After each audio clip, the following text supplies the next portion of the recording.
Jair Bolsonaro foi o presidente mais investigado da história do país. Uma investigação que perdurou por anos, que começa com o objetivo de investigar uma live de 4 de agosto de 2021, em que se autoriza a quebra de uma nuvem do seu ajudante de ordens, Coronel Cid, que hoje é delator, que perdura por meses essa investigação da quebra, com vários objetos diferentes. Num primeiro momento, verificava-se a live, numa investigação determinada pelo TSE. No segundo momento, investigava-se o cartão corporativo, os gastos do presidente e da então primeira-dama. Depois investigou-se até uma questão de emendas, para se chegar numa questão de vacinas. Portanto, não havia um objeto específico. E por que eu estou tratando disso, senhor presidente? Porque o inquérito das vacinas é a gênese de todo este caso, onde ocorreu a prisão e depois a colaboração do Coronel Cid.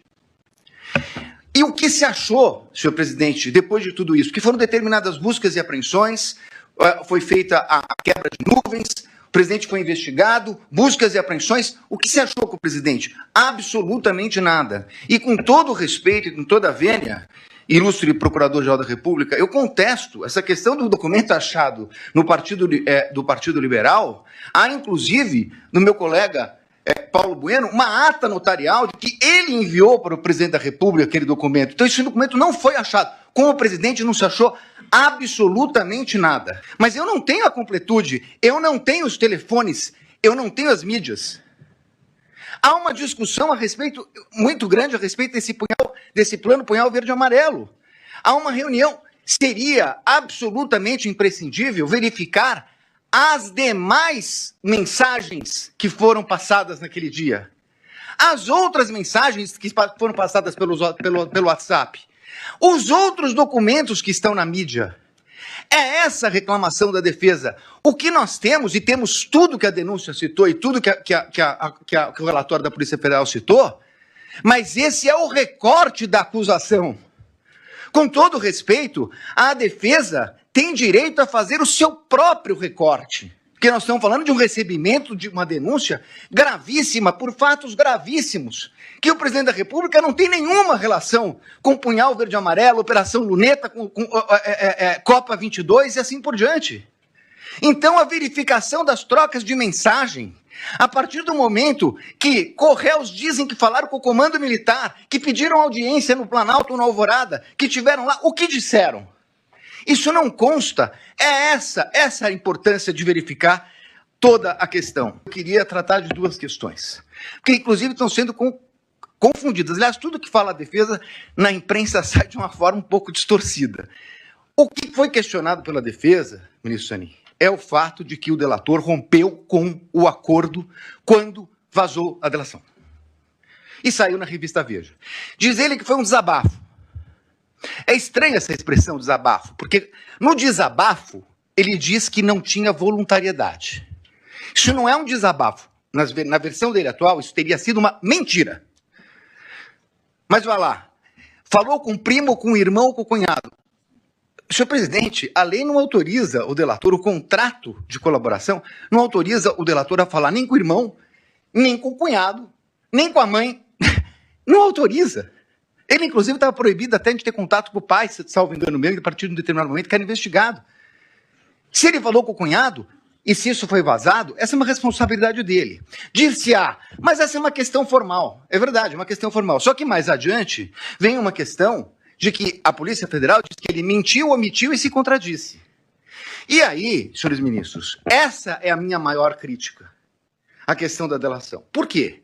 O Supremo Tribunal Federal, num voto de grande detalhamento do ministro Dias Toffoli, diz o seguinte: delação é um meio de prova. O delator conta uma história, as autoridades buscarão as provas de corroboração. E só assim ela poderá ser utilizada. O que aconteceu nesse caso? Ele falou, segundo a Polícia Federal, ele mentiu, omitiu e se contradisse. E então, há uma audiência para que ele tivesse oportunidade de se corrigir. Mas aí, com todo respeito, há uma inversão. Porque, na verdade, não é o Estado que foi buscar as palavras de corroboração dele. O Estado foi buscar as provas de corroboração do que ele disse. É o contrário. O Estado trouxe indícios e ele se adequa aos indícios trazidos pelo Estado. É completamente o inverso. Para terminar, eu quero dizer o seguinte. Eu entendo a gravidade de tudo o que aconteceu no 8 de janeiro. Mas não é possível que se queira imputar a responsabilidade ao presidente da República, o colocando como líder de uma organização criminosa, quando ele não participou dessa questão do 8 de janeiro. Pelo contrário, ele a repudiou.